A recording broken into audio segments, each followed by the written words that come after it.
Hello friends, welcome to my YouTube channel. Chapter 5 से हम exercise 5.3 और 5.4 का इंट्रोडक्शन करेंगे इस वीडियो के अंदर। इन दोनों एक्सरसाइजेज में जो जो टॉपिक्स हैं उन्हें हम यहाँ पे डिटेल में एक्सप्लेन करते हैं। चलिए, अब तक आपने राइट एंगल क्या होता है ये पता कर चुके हैं और स्ट्रेट एंगल क्या होता है ये आप जानते हैं। राइट एंगल होता है एग्जैक्टली 90 डिग्री का और ये दिखने में एक एल जैसी शेप बन जाती है। अब चाहे 90 डिग्री का ऐसे सीधा बन रहा हो या फिर ये ऐसे टेढ़ा बन रहा हो, बस दिखने में ये बिल्कुल आपको ये जो दोनों लाइंस है ये बिल्कुल स्ट्रेट होती है, ये 90 डिग्री होता है। और स्ट्रेट एंगल पूरा एक स्ट्रेट एंगल होता है, यहां से खुलना शुरू हुआ एक स्ट्रेट लाइन बन जाती है। ये दो एंगल्स और इनसे रिलेटेड क्वेश्चंस आप लास्ट एक्सरसाइज में कर चुके हैं। अब सिर्फ यही दो एंगल्स नहीं होते हैं, इनसे अलग भी एंगल्स होते हैं, जैसे कि एक्यूट एंगल। एक्यूट एंगल होता है 90 डिग्री से कम। 90 डिग्री से जो कम होता है उसे हम एक्यूट एंगल बोलते हैं। अब इसकी पहचान फिगर में कैसे होती है, देखिए यह है आपकी नीचे की रे और इसके ऊपर ये मैंने बना दिया है राइट एंगल। ये 90 डिग्री का है। अगर कोई एक्यूट एंगल होगा वो 90 से कम होगा। 90 से कम मीन जो इनके बीच में ये जो गैप है ना खुलने का, ये इससे इधर होगा, इससे भी कम होगा। अभी यहां से यहां तक खुला हुआ है ना, तो कोई भी ऐसा एंगल जो 90 से कम होगा वो इस बेस वाली रे की तरफ झुका होगा, यानी इससे आगे नहीं होगा वो, ना यहां पे होगा, यहां तो होगा वो 90 डिग्री बिल्कुल। जब सीधा 90 होगा तो एल बनेगा, लेकिन इससे अगर इधर की तरफ झुकी हुई है ये रे तो फिर वो 90 से कम होगा और वो एक्यूट एंगल होगा। तो 90 के एंगल से आप कंपेयर करके देख सकते हैं, अगर कोई एंगल की रेज आपको एक दूसरे की तरफ झुकी हुई दिखती है तो वो एक्यूट एंगल होता है। इसी तरह से ऑब्ट्यूस एंगल जो होता है ये 90 से बड़ा होता है, 90 से बड़ा होता है और 180 से छोटा होता है। ये मैंने रेंज बना दी है कि 90 और 180 के जो बीच में होते हैं ना, ये ऑब्ट्यूस एंगल होते हैं। ऑब्ट्यूस एंगल की पहचान कैसे होगी, वो भी 90 के एंगल से ही होती है। जैसे ये 90 का एंगल बना हुआ है, 90 के एंगल से जो बड़ा बनेगा, जैसे यहां से खोलना शुरू किया ये ऑब्ट्यूस एंगल हो गया, सीधा हो गया तो 90 हो गया। अगर इससे भी आगे चला जाता है तो फिर वो ऑब्ट्यूस एंगल होता है।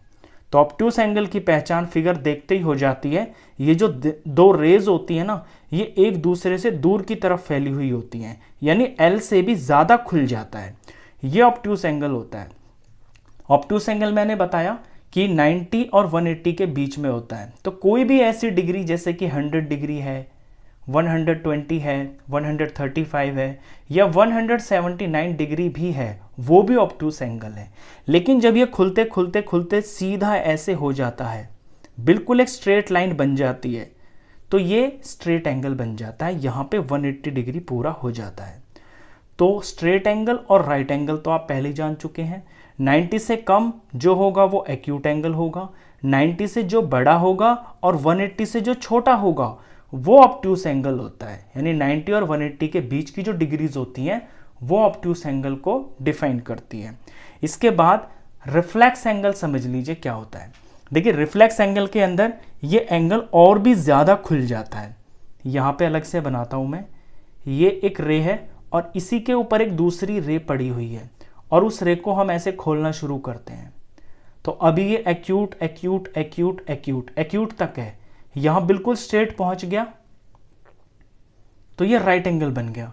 राइट एंगल से आगे बढ़े तो ये ऑब्ट्यूस शुरू हो गया, ऑब्ट्यूस है यहां तक अभी, और जब ये बिल्कुल ऐसे स्ट्रेट हो गया तो 180 डिग्री का हो गया, ये स्ट्रेट एंगल हो गया। लेकिन इससे भी ज्यादा अगर हम खोल देते हैं, बहुत इससे आगे निकल जाते हैं, तो जो एंगल बनता है वो रिफ्लेक्स एंगल बोला जाता है। और रिफ्लेक्स एंगल की फिगर के अंदर पहचान करने के दो तरीके हैं। पहली चीज तो आपको ये दिख जाएगा, ये जो इस तरह का एंगल की ये जो खुलने का निशान होता है ना, ये दिखाता है आपको कि ये 180 से भी आगे जा रहा है, स्ट्रेट लाइन से भी आगे निकल जाएगा। ये आप ये मत समझना कि ये अंदर वाला जो एंगल है उस पे ये निशान नहीं होगा। अगर इस पे ये निशान होगा तो फिर आप अपना दिमाग लगाना कि ये जो एंगल यहाँ बन रहा है ये कौन सा एंगल बन रहा है, एक्यूट है कि ये ऑब्ट्यूस है। लेकिन अगर इस तरह से खुलता हुआ आपको दिखाई देगा, जो एक स्ट्रेट लाइन से भी ज़्यादा खुल जाएगा, वो रिफ्लेक्स एंगल होता है। तो रिफ्लेक्स एंगल का जो मेजरमेंट होता है वो 180 से आगे चला जाता है, यानी ये 180 से बड़ा होता है और 360 से कम होता है। 180 से बड़ा और 360 से कम, जैसे 190 हो सकता है, 359 तक के जितने भी ये एंगल्स की डिग्री होगी ना, वो सारे आपके रिफ्लेक्स एंगल्स बोले जाते हैं। इसके बाद आता है कंप्लीट एंगल। अब कंप्लीट का मतलब ही ये है कि पूरा कंप्लीट हो जाना। इसे भी देखिए कंप्लीट एंगल को। इस रे के ऊपर इस पॉइंट पे एंगल बनाना शुरू करते हैं, तो यहां से खोलना शुरू करेंगे हम एंगल को, ऐसे खोलते जाते हैं। अभी ये एक्यूट एंगल है, एक्यूट है, एक्यूट है, एक्यूट है। जब ये बिल्कुल स्ट्रेट हो जाएगा तो ये बन जाएगा राइट एंगल। राइट एंगल से आगे बढ़े तो ऑब्ट्यूस है, ऑब्ट्यूस है, ऑब्ट्यूस है। जब ये बिल्कुल यहाँ स्ट्रेट हो जाएगा इसके, तो ये बन गया है स्ट्रेट एंगल। स्ट्रेट एंगल से आगे बढ़े तो ये रिफ्लेक्स एंगल चल गया, इतना खोल दिया ना इसको, तो यहाँ से ये रिफ्लेक्स एंगल चल गया। रिफ्लेक्स रिफ्लेक्स रिफ्लेक्स तक ही चलता जाएगा, ये 359 डिग्री तक ये रिफ्लेक्स चलता रहेगा। और जब ये एग्जैक्टली दोबारा से ये जो रे खोली जा रही है, ये वापस से इसी रे के ऊपर आ जाएगी जो इसकी बेस रे है।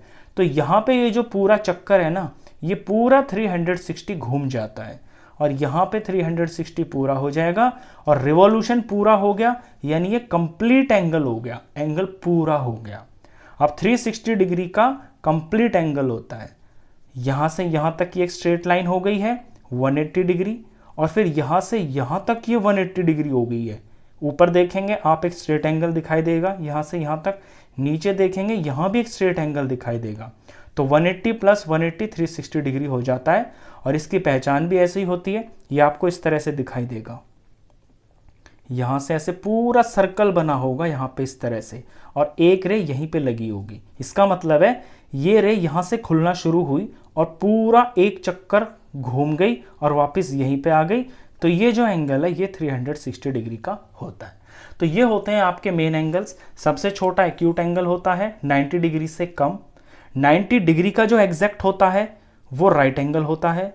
राइट एंगल से बड़े ऑब्ट्यूस एंगल होते हैं जो 90 से बड़े होते हैं और 180 से कम होते हैं।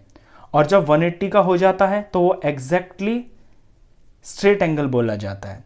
स्ट्रेट एंगल से भी आगे अगर एंगल खुल जाता है तो वो रिफ्लेक्स एंगल बोला जाता है। और जब एंगल घूम के पूरा एक चक्कर काट देता है और रे जो है वापस अपनी बेस रे के ऊपर आ जाती है, तो वो कंप्लीट एंगल बोला जाता है, पूरा चक्कर खत्म हो जाता है। तो ये होते हैं आपके एंगल्स। ये एक्सरसाइज 5.3 में इन्हीं से रिलेटेड आपके सारे क्वेश्चंस हैं। चलिए अब एक्सरसाइज 5.4 के अंदर देखते हैं, इसमें आप क्या सीखोगे। एक्सरसाइज 5.4 के अंदर आप मेजरिंग एंगल्स यानी एंगल्स को कैसे नापते हैं वो चीज़ सीखने वाले हैं। यहाँ पे मैंने एग्जाम्पल के तौर पे कुछ एंगल्स बना रखे हैं।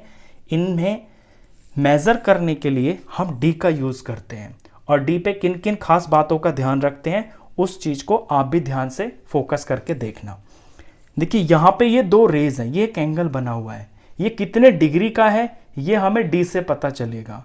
नापने का तरीका क्या होता है, ये डी के ऊपर आप यहाँ पे बिल्कुल सेंटर में ये एक पॉइंट देख रहे हैं, और इससे राइट में भी एक लाइन है और यहाँ 0 लिखा हुआ है, और इससे लेफ्ट में भी एक लाइन है और यहाँ भी 0 लिखा हुआ है।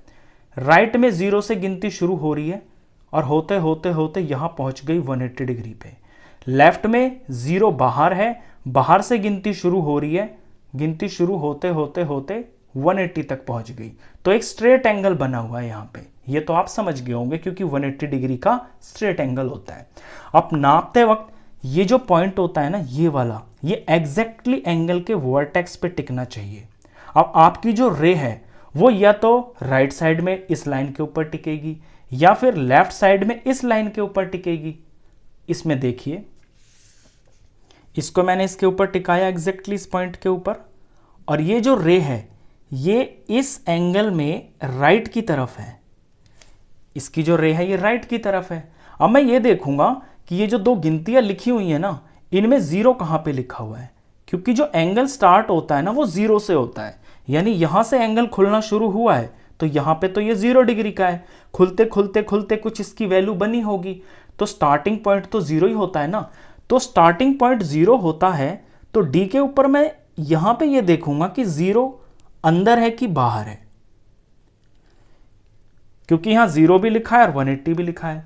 हमें कौन सी गिनती कंसीडर करनी है, बाहर वाली या अंदर वाली, वो डिपेंड करता है कि 0 कहां पे है। यहां 0 अंदर की तरफ है, दैट मीन्स शुरुआत यहां से हो रही है, तो हमें अपनी गिनती को यहां से चलाना है। 0, 10, थोड़ा ठीक कर लेते हैं इसको इस तरह से, 0 डिग्री है यहां पे, 10, 20, 30, 40, 50। अब 50 के बाद तक ये लाइन जा रही है, आप देख रहे होंगे यहां डी के ऊपर ये 50 हो गया है, 50 पे यहां 130 भी लिखा है, लेकिन आपको बाहर की काउंटिंग कंसीडर करनी नहीं है क्योंकि आपको तो अंदर की गिनती पे चलना है। तो ये हो गया है यहां पे 50। 50 के बाद ये छोटे छोटे जो ना 10 डिविजन्स हैं, 50 और 60 के बीच में छोटे छोटे ये से स्केल पे होते हैं, ये 10 डिविजन्स हैं, ये 10 एंगल डिग्रीज हैं। तो 50 के बाद हम यहां ये 50 है, ये जो बड़ी वाली लाइन है ये 50 डिग्री की है, और इसके बाद देखते हैं 1, 2 और 3 छोटे डिवीजन है, तो 50 में 3 प्लस करेंगे तो ये 53 हो जाएगा। ये जो एंगल है ये 53 डिग्री का है। तो दो चीजों का ध्यान देना है, इस पॉइंट के ऊपर वर्टेक्स रखी जाती है और जिस लाइन के ऊपर ये लाइन रखी जाती है वहां ये देखना होता है कि 0 कहां पे है, वही वाली गिनती आपको कंसीडर करनी होती है। एक एग्जांपल और देखिए अगले वाले एंगल में, तो यहां पे मैं सेंटर को सेंटर पॉइंट पे रखता हूं वर्टेक्स पे, और इस लाइन को बिल्कुल इस वाली लाइन के ऊपर रखता हूं जो यहां पे बनी हुई है। अब क्योंकि मैं इधर से एंगल नापना शुरू कर रहा हूं तो यहां पे मेरा 0 डिग्री है, और 0 डिग्री गिनती यहां पे अंदर की तरफ लिखी हुई है, तो मुझे अंदर की गिनती से मतलब है, बाहर की से कोई मतलब नहीं है। अंदर अंदर चलता हूं मैं, 10, 20, 30, 40, 50, 60, 70, 80, 90, 100, 110, 120, 130।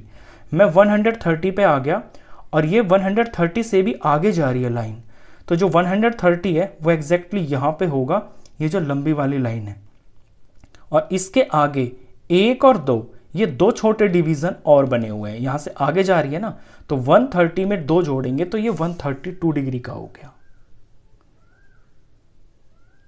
ये दो एंगल मैंने जब बताया जब आपकी जो रे है वो राइट की तरफ है, जो बेस वाली रे है। अब ये वाला एग्जांपल देखिए, इसमें जो रे है वो लेफ्ट की तरफ है, तो फिर आप कैसे ध्यान रखेंगे डी के ऊपर वो देखना। ये जो पॉइंट है ये तो आपको यहीं पे रखना होता है, ये यहीं पे रख लिया। अब ये जो नीचे वाली रे है ये इस बिल्कुल इस लाइन के ऊपर टिकनी चाहिए, तो मैंने बिल्कुल इसी लाइन के ऊपर टिका ली है।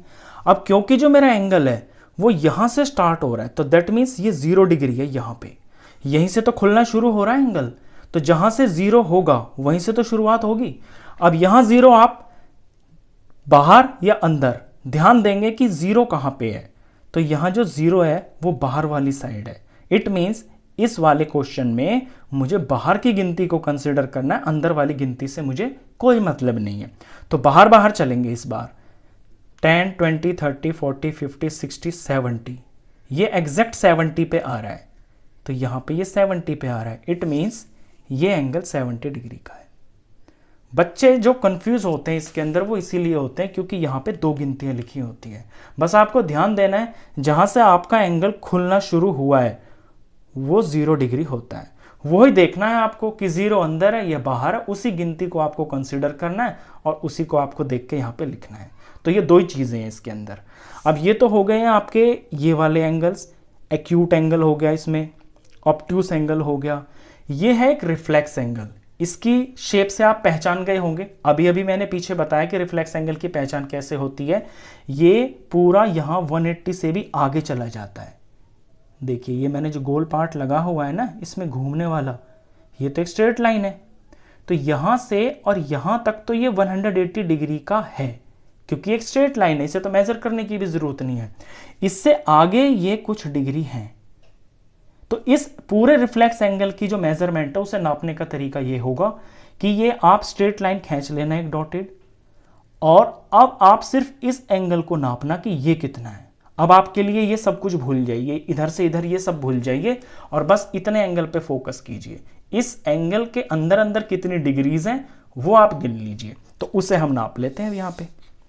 तो मैं थोड़ा घुमा देता हूँ ऐसे शीट को, क्योंकि मुझे ये वाला ये जो मैंने ब्लू किया है ये एंगल नापना है।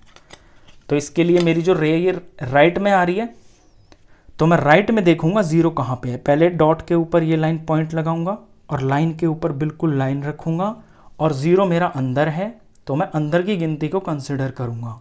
10, 20, 30, 40, 50 और 50 से आगे ये 2 पॉइंट जा रहा है, यानी यहां तक ये 52 डिग्री का है। अब वापस आ जाते हैं, तो यहां से खुलना शुरू हुआ और यहां तक, इस पॉइंट तक तो ये 180 डिग्री का है, और इस पॉइंट के बाद यहां से यहां तक ये 52 डिग्री का है।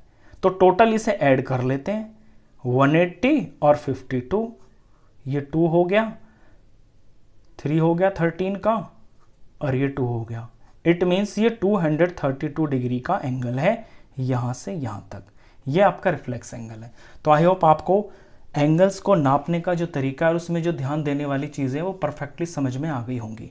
तो ये इन 2 एक्सरसाइजेस का इंट्रोडक्शन है। क्वेश्चंस के लिए हम नेक्स्ट वीडियो में मिलते हैं, तब तक के लिए गुड बाय।